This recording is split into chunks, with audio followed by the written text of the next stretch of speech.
मैं तो बेशक 1 महीने में 1 क्लास मेरी लगा दो, मैं ही पढ़ाऊँगा आके।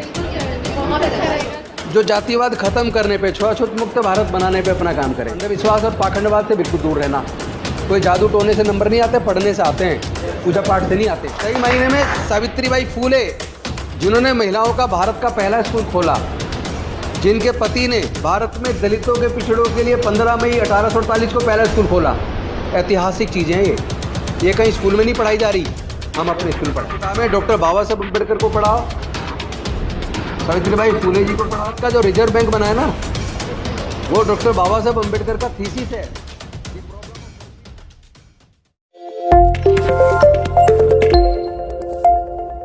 आपको भी बहुत बहुत शुभकामनाएं। हमारे बच्चे Kalinga institute of social sciences.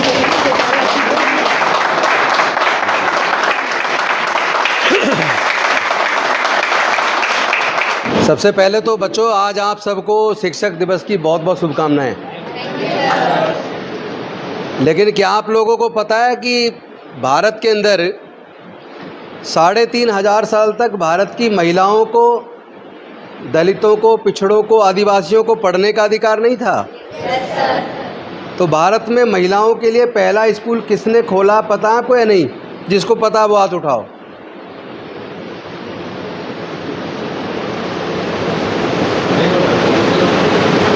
ये तो गलती आपकी है जी, आप पढ़ा नहीं रहे हो इनको। बताओ। हाँ? महिलाओं के लिए पहला स्कूल सावित्रीबाई फूले ने खोला। ज्योतिबा फूले जी की पत्नी अनपढ़ थी, चूँकि महिलाओं को पढ़ने का अधिकार नहीं था, तो पहले ज्योतिबा फूले जी ने अपनी पत्नी को पढ़ाया। फिर उनकी पत्नी ने फातिमा शेख के साथ मिलकर 1 जनवरी 1848 को भारत में महिलाओं के लिए पहला स्कूल खोला। और जब पहला स्कूल खोला तो उनके ऊपर बहुत हमले हुए कि ये तो धर्म के ऊपर हमला है, हमारा धर्म महिलाओं को पढ़ने की इजाज़त नहीं देता, इसको स्कूल को बंद करो। और उन्होंने ज्योतिबा फूले के पिताजी को कहा कि या तो आप अपने लड़के को और उसकी पत्नी को कहो कि वो महिलाओं का स्कूल बंद करे, और वो अगर ऐसा नहीं करेगा तो तुम्हारा सामाजिक बहिष्कार कर दिया जाएगा। तो स्कूल से शाम को जब सावित्रीबाई फूले घर पहुंची और उनके पति ज्योतिबा फूले घर पहुंचे, तो उनके पिताजी ने कहा कि या तो तुम ये स्कूल बंद करो, वरना आप मेरा घर छोड़ के चले जाओ। तो सावित्रीबाई फूले और उनके पिताजी उनके पति ज्योतिबा फूले, उन लोगों ने स्कूल बंद करने से साफ इनकार कर दिया और अपने पिताजी का घर छोड़ दिया। तो इतनी महान शख्सियत सावित्रीबाई फूले और ज्योतिबा फूले थे। तो ये सब बच्चों को पता होना चाहिए सारे स्कूलों में कि भारत में महिलाओं का पहला स्कूल 1 जनवरी 1848 को सावित्रीबाई फूले और फातिमा शेख, इन दोनों ने मिलकर चलाया। ठीक है। दूसरा, जो हमारे बच्चे दिल्ली का ये ईसापुर में जो किस के द्वारा संचालित दिल्ली सरकार का पहला रेजिडेंशियल स्कूल है, जिसमें आप लोग पढ़ रहे हैं। और ये स्कूल गरीब बच्चों के लिए, जिनके पेरेंट्स बच्चों को पढ़ा नहीं सकते, उनका खर्च नहीं उठा सकते, बेहद गरीब बच्चों के लिए स्कूल है। और हमारी कोशिश है इस स्कूल को इतना बेहतरीन बनाए कि यहाँ से बच्चे पढ़ के फनाटेदार अंग्रेजी भी बोलें और काबिल बन के निकलें और अपने भविष्य का निर्माण करें। और मैं आज आपको भी एक काम देना चाहता हूँ। एक तो अपने इस स्कूल के, चूँकि गरीब परिवारों के बच्चे, इनके बारे में ज़्यादा लोग नहीं सोचते। अगर आपको ये जिम्मेदारी है तो समझ लो बहुत बड़ी जिम्मेदारी, महत्वपूर्ण जिम्मेदारी है। दुनिया के अंदर इस स्कूल का नाम रोशन होना चाहिए। हमारे सारे बच्चों को बेहतरीन इंग्लिश बोलना सिखाओ। तो उसके लिए जो भी कुछ करना पड़े, जो मदद चाहिए लीजिए, लेकिन करके दिखाइए। दूसरा, हमारे बच्चों के अंदर इतनी प्रतिभा है, बच्चे अच्छे नंबर भी लेके आ रहे हैं, अलग अलग तरह के खेलों में भी बहुत अच्छे लेवल पे लेके आ रहे हैं। लेकिन अब आप लोगों को नेशनल लेवल पे भी और इंटरनेशनल लेवल पे भी आप हमारे यहाँ से बच्चे अच्छे निकल के आने चाहिए। उसके लिए जो भी आपको ज़रूरत है वो करिए, लेकिन स्कूल को ऐसा बनाइए कि इनके माँ बाप की गरीबी को ये बच्चे दूर कर दें, बिल्कुल सर। और ये केवल अपने माँ बाप की गरीबी को ही दूर ना करें, बल्कि माँ बाप की गरीबी दूर करने के साथ साथ ये इस लायक बने कि ये देश का भी नाम रोशन करें, और इन्हीं में से बच्चे नौकरी देने वाले भी बने। कैसे करना है? तो आपको तो विशेष ध्यान देना है कि आप ऐसे परिवारों से हो जो बेहद गरीब परिवार हैं। आपको सरकार की तरफ से, अरविंद केजरीवाल जी की तरफ से आपके भविष्य के निर्माण पे कोशिश की जा रही है। तो मैं समझता हूँ आप लोग भी उनके सपने को साकार करेंगे। अरविंद केजरीवाल जी का जो सपना है ना, दिल्ली का हर बच्चा वो बेहद काबिल बने, अपने घर को भी मजबूत करे और देश को भी मजबूत करे। साथ में कट्टर देशभक्त बनना है। आपको हिंदू मुसलमान नहीं बनना, सिख ईसाई नहीं बनना, आपको अच्छा इंसान बनना है।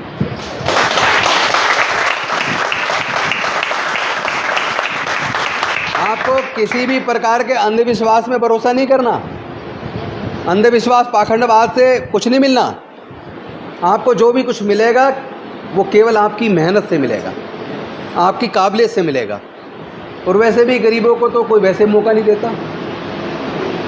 तो तुम इस लायक ज़रूर बनना कि 10-5 और गरीब बच्चों को पढ़ा सको। ठीक है?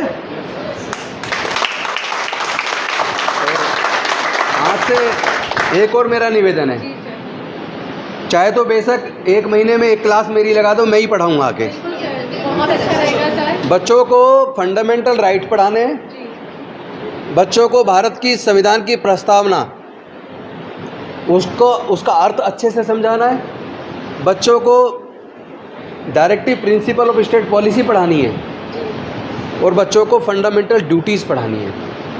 क्योंकि एक तरफ आर्टिकल 13 से आर्टिकल 32 तक फंडामेंटल राइट्स हैं जो भारत में सभी लोगों को भारत का संविधान देता है। दूसरी तरफ आर्टिकल 33 से आर्टिकल 50 तक केंद्र सरकार को, राज्य सरकार को संविधान ये निर्देशित करता है कि गरीब से गरीब के बच्चे को सरकारी खर्चे पे अच्छी शिक्षा मिले, कोई भूखा ना रहे, सबको रोजगार मिले, देश के संसाधनों में सबको बराबर हिस्सा मिले। यानी देश की सरकार की नज़र में सब बराबर है, सबको सब साथ कैसे आगे बढ़े, ये काम सरकारों को करना है जो सरकारें नहीं कर रही हैं। तो ये कम से कम ये चीज़ें, और हमारी मौलिक कर्तव्य देश के प्रति क्या हैं, वो फंडामेंटल ड्यूटीज़ आर्टिकल 51 में आती हैं इंडियन कॉन्स्टिट्यूशन के, वो भी इनको पढ़ानी है ताकि बच्चों के अंदर देश के प्रति प्रेम पैदा हो, कट्टर देशभक्त बने, कट्टर ईमानदार बने, और कोई भी जाति के आधार पर, धर्म के आधार पर बिल्कुल बंटवारा ना हो। कम से कम हमारे यहाँ से पढ़ के बच्चे ऐसे निकलें जो जातिवाद ख़त्म करने पे, छुआछूत मुक्त भारत बनाने पे अपना काम करें, और आपस में किस तरह प्रेम पैदा हो, भाईचारा पैदा हो। अंधविश्वास और पाखंडवाद से बिल्कुल दूर रहना। कोई जादू टोने से नंबर नहीं आते, पढ़ने से आते हैं, पूजा पाठ से नहीं आते। ठीक है ना? तो जो हम जितनी मेहनत हम ज़्यादा करेंगे उतनी ऊंचाइयों पे जाएंगे, जितनी मेहनत कम करेंगे उतना ही नीचे रह जाएंगे।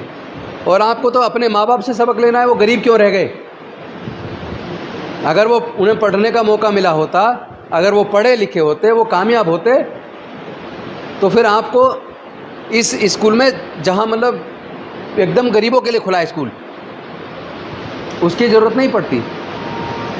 लेकिन चूँकि पेरेंट्स नहीं पढ़ पाए और गरीब रह गए, बेहद गरीब हो गए, जिसकी वजह से आपका वो खर्चा तक नहीं उठा पा रहे हैं।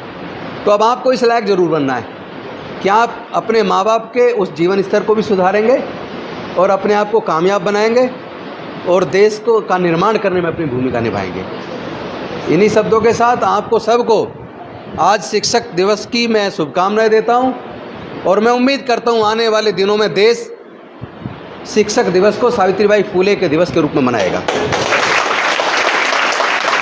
क्योंकि सही मायने में सावित्रीबाई फूले, जिन्होंने महिलाओं का भारत का पहला स्कूल खोला, जिनके पति ने भारत में दलितों के पिछड़ों के लिए 15 मई 1848 को पहला स्कूल खोला। ऐतिहासिक चीज़ें हैं ये कहीं स्कूल में नहीं पढ़ाई जा रही, हम अपने स्कूल पढ़ाएंगे। जो भारत का छुपा हुआ इतिहास है, खोया हुआ इतिहास है, उस इतिहास को हम पढ़ाएंगे। और ये कुछ किताबें हम आपको देंगे, आप उसको वहाँ लाइब्रेरी में रखें।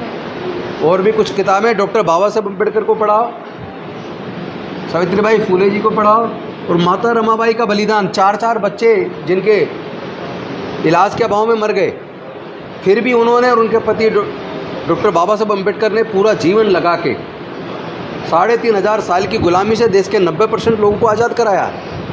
उनके पढ़ने लिखने के रास्ते खोले, नौकरी के रास्ते खोले, आगे बढ़ने के रास्ते खोले, और देश के संविधान में ये व्यवस्था की, अमीर हो या गरीब हो, सबके लिए सरकारों को सबके लिए काम करना है, सबके लिए शिक्षा का इंतजाम करना है, सबके लिए इलाज का इंतजाम करना है, सबके लिए रोटी का इंतजाम करना है, सबके लिए काम का इंतजाम करना है। तो ऐसी व्यवस्था देने वाले महापुरुषों को जरूर पढ़ाना है। और भी देश में जो महापुरुष हैं, पढ़ाना सबको है, लेकिन ऐसे लोगों ने जिन्होंने विशेष रूप से गरीबों का, पिछड़ों का, वंचितों का, मजदूरों का, किसानों का, जिन्होंने उनके लिए स्पेशली एक्स्ट्रा फोकस करके नीतियाँ बनाई हैं, उनका हमें निश्चित तौर पे उनको पढ़ाना है। और मैं उम्मीद करूंगा कि आपको आने वाले समय में जो भी मदद की ज़रूरत पड़ेगी वो हमारे स्कूल की तरफ से मिलेगी, लेकिन आप कामयाब बन के निकलना और पढ़ाई की मेहनत बढ़ा दो। आपको पता है डॉक्टर बाबा साहेब अम्बेडकर 18 घंटे काम करते थे, पढ़ते थे, इतना पढ़ते थे, एक एकदम गरीब परिवार से आके, उसके बावजूद इतना बड़ा काम कर देना। भारत का जो रिजर्व बैंक बना है ना, वो डॉक्टर बाबा साहेब अम्बेडकर का थीसिस है, the problem of rupee in India and it's solution, उसके आधार पर बना है। भारत के अंदर जो दामोदर वैली, हीराकुंड बांध, ये जो बांध की जो बांध बने नदियों पे, और जो बिजली की जो परियोजनाएं जो आई हैं, जो मज़दूरों के, किसानों के लिए जो योजनाएं बनी हैं, जो मज़दूरों के लिए न्यूनतम मजदूरी तय हुई है, काम के घंटे निर्धारित हुए हैं, ये सब डॉक्टर बाबा साहब अम्बेडकर ने किया है।